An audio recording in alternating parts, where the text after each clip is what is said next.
Մենք փրկագնված ենք գառան արյամբ։ Մենք փրկագին ունենք նրա արյան միջոցով։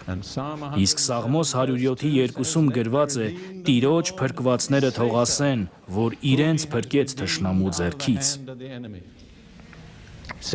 Ուրեմն եթե դու փրկագնված ես, պետք է ասես. Սա է քո փրկության զորությունը, քո վկայությունը։ Փորձենք ասել միասին։ Մի ասա, եթե չես հավատում։ Նախ ես օրինակով կասեմ, ապա միասին կասենք։ Հիսուսի արյան միջոցով ես փրկագնված եմ սատանայի ձեռքից։ Կարող եք դա ասել։ Հիմա կրկնեք ինձ հետ։ Հիսուսի արյան միջոցով ես փրկագնված եմ սատանայի ձեռքից։ Փառք Աստծո։ Կարծում եմ արժե շնորհակալություն հայտնել։